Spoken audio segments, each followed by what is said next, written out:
This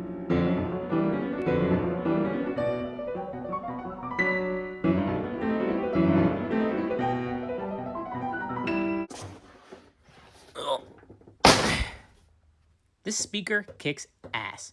It'll play Disney music all day long with tremendous sound quality and amazing bass, all off battery power. Piss off your neighbors and make your kid's birthday party great, all at the same time. I was surprised to get such sound quality from what looked like a corny Chinese company. Just look at the goofy misspelled Amazon brand name. But I looked it up and nope, these are the real McCoy. Over $500 for the basic one. I have to say though, $500 and no way to charge your source device? Shameful. A good friend lent this to me for my kid's 5th birthday party. One of my strictest policies is never return something in the condition you got it. Always return it in better condition, even if that just means wiping it off or lubricating it, or in this case, adding some features it should have had. That way, next time, that person will not hesitate to lend you whatever it is you might need, because they know they'll get it back better than they gave it to you. As usual, the first step should be take out the battery. Next, take out these 2 little Phillips screws that hold the charge port in so you can take the battery tray out without ripping the wires off it.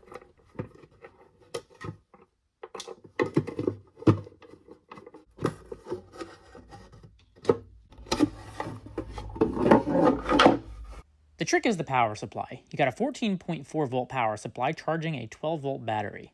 Sound familiar to any of you auto mechanics out there, you poor devil? Yep, the same setup as a running car. So why not use an automotive USB port? Or in my case, a marine one. More waterproof, in case your kid's party becomes a little too fun. It also has an integrated power switch so you don't slowly drain your battery. Find a spot with plenty of clearance. Make sure you leave room for the battery to go back in. A little painter's tape where you plan to drill. It's a nice way to keep the veneer from chipping if your bit gets a little froggy.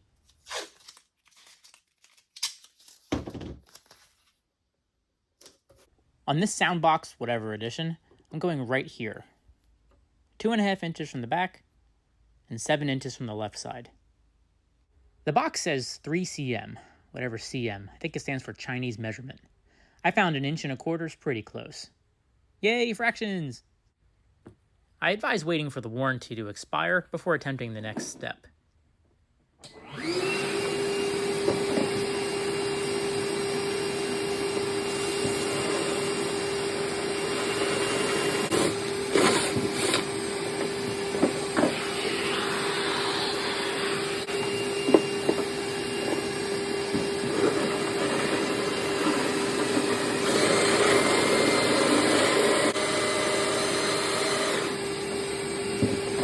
Cut the wires going to the charge port. Do this with the battery installed if you're feeling frisky. The charge port I got came with this nice fused harness. Go ahead and cut the eyelets off. My dad made me this as a kid because I couldn't remember to turn my soldering iron off, and I still can't. I'm just going to strip and solder the red and black wire and hook them up in parallel with the charge port. That way everything will be in parallel with the battery itself.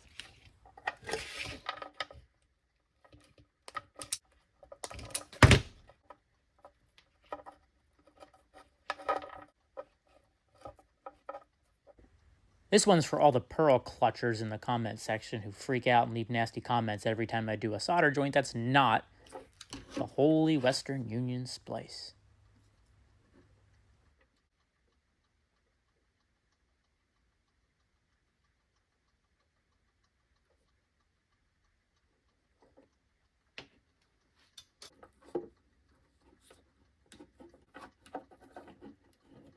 A quick function test before we shrink that tubing. It lights up. Freaking cool.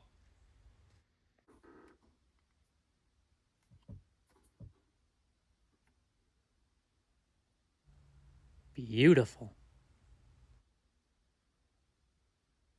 Feed the wires through the bezel nut,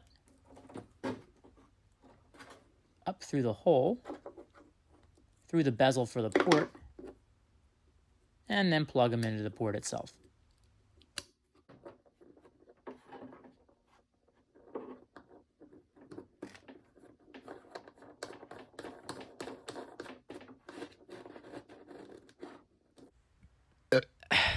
I put the port in upside down. That would probably really bother me. Good thing I've been drinking. You can shrink your tubing now, but wait. A charged phone ain't gonna get you laid, boys. That's what this is for. Just remove the 16 screws holding the front grate on. Here's the power supply that comes with the light kit. Oh look, it's also 12 volts. How convenient. Yoink. This is also going to get soldered in parallel with the battery, the charge port, and your USB port. The LED controller's positive wire is the one with the negative signs printed on it for reasons. Plug in the strip, make sure the common anodes line up.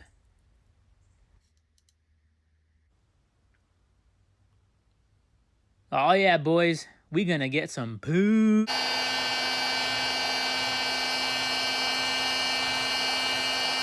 I'm gonna peel the backing off and slap the controller right above that feed through so it clears the battery box.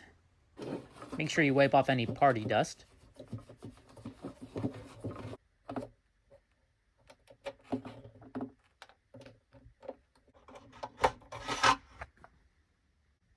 Don't dick around with this connector too much.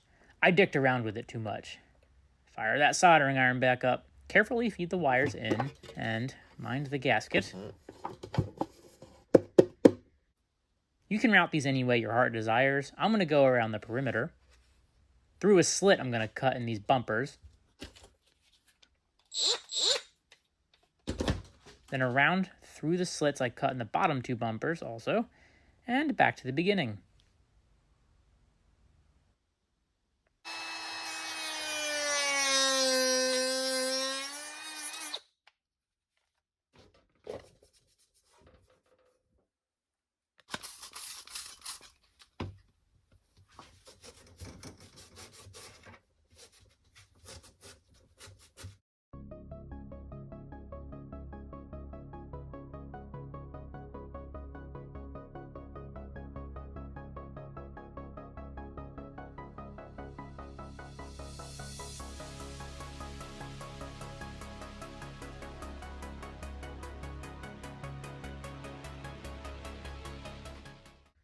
Because these connectors, A, don't lock, and B, aren't going to be accessible, and C, are going to be seeing a lot of base shaking, a little hot snot reinforcement.